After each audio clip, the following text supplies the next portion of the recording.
साल 2023 अदानी ग्रुप के लिए काफ़ी एक्शन भरा रहा। इस पूरे साल के दौरान ग्रुप को लेकर कई खबरें आई।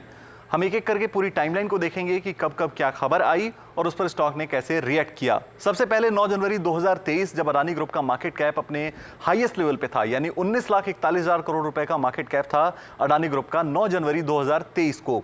इसके बाद 25 जनवरी को शॉर्ट सेलर हिंडनबर्ग की तरफ से एक रिपोर्ट आती है जिसमें अदानी ग्रुप पर कुछ एलिगेशंस लगाए जाते हैं। इस एलिगेशन के बाद ग्रुप के शेयरों में थोड़ी गिरावट देखने को मिलती है और मार्केट कैप घटकर 18,19,000 करोड़ रुपए पर आ जाता है।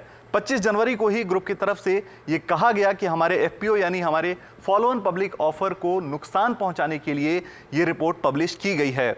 इसके बाद 27 जनवरी को अदानी ग्रुप का $2.45 बिलियन का ये एफपीओ खुलता है। 28 जनवरी को ग्रुप ने ये कहा कि हमारे एफपीओ को लेकर जो प्लान है उसमें कोई बदलाव नहीं है। इसके बाद 29 जनवरी को अदानी ग्रुप की तरफ से 413 पेज का एक रिबटल पब्लिश किया जाता है जिसमें हिंडनबर्ग के आरोपों पर पॉइंट वाइज एक जवाब दिया गया है, जिससे बताया गया है कि ग्रुप पर लगाए गए आरोप कैसे सही नहीं हैं।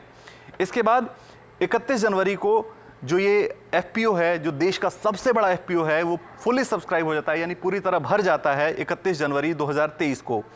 फुली सब्सक्राइब होने के बावजूद अदानी ग्रुप ने 1 फरवरी को यह ऐलान किया कि वो एफपीओ को वापस ले रहे हैं। अदानी ग्रुप के चेयरमैन गौतम अडानी ने यह कहा कि मार्केट के उथल पुथल के बीच हमें नैतिक रूप से ये सही नहीं लगा कि हम इस एफपीओ को कंटिन्यू करें, इसलिए बोर्ड ने ये फैसला किया है। इसके साथ साथ उन्होंने 2 अहम बातें कही।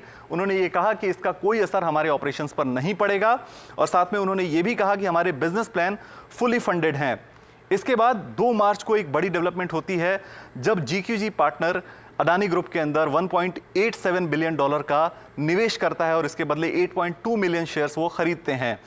अब यहाँ पर अगर आप देखेंगे तो मार्केट कैप 19,41,000 करोड़ रुपए से घटकर 8,51,000 करोड़ रुपए पर आ चुका है। यहाँ पर आप देखें 2 मार्च को।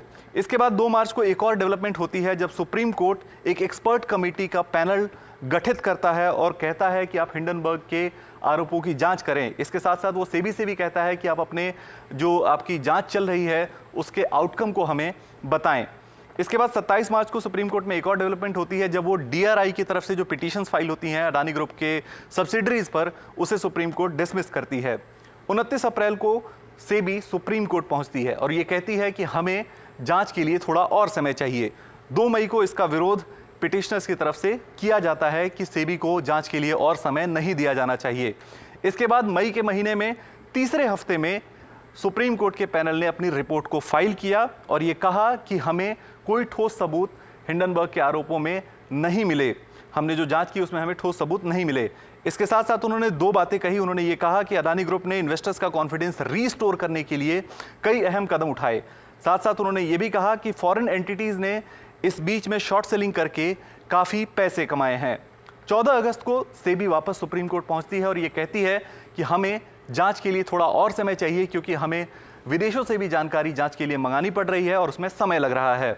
31 अगस्त को ओसीसीआरपी की तरफ से एक रिपोर्ट आती है अदानी ग्रुप के ऊपर जिसमें फिर से अदानी ग्रुप पर कुछ आरोप लगाए जाते हैं। 2 सितंबर को अदानी ग्रुप ओसीसीआरपी के आरोपों को रिजेक्ट करती है, कहती है कि ये आरोप सही नहीं है। इसके बाद कुछ आरोप और आते हैं और ग्रुप के ऊपर वो आरोप लगाए जाते हैं। कुछ खबरें भी आती हैं, फाइनेंशियल टाइम्स में कुछ खबरें आती हैं, लेकिन इसके साथ साथ आप अगर देखेंगे तो मार्केट कैप घटता जा रहा है और एक उतार चढ़ाव मार्केट कैप में एक तरह से दिख रहा है। 11 लाख करोड़ के आसपास का मार्केट कैप इस वक्त आपको दिख रहा है।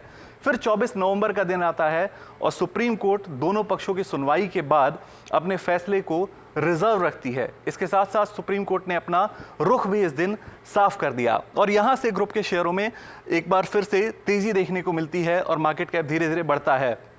फिर 5 दिसंबर को यूएस गवर्नमेंट की तरफ से, अमेरिकी सरकार की तरफ से एक पॉजिटिव खबर आती है जब वो हिंडनबर्ग के लगाए गए आरोपों को इररिलेवेंट कहते हैं। जो अदानी ग्रुप के ऊपर आरोप हिंडनबर्ग ने लगाए थे उसे वो इररिलेवेंट बताते हैं। इसके बाद 26 दिसंबर को अदानी ग्रुप के प्रमोटर्स ने यह ऐलान किया कि वो अडानी ग्रीन के अंदर, जो उनकी सब्सिडरी कंपनी है, उसके अंदर 9,350 करोड़ रुपए का निवेश करेंगे। तो ये था पूरा समअप साल 2023 में अडानी ग्रुप के लिए।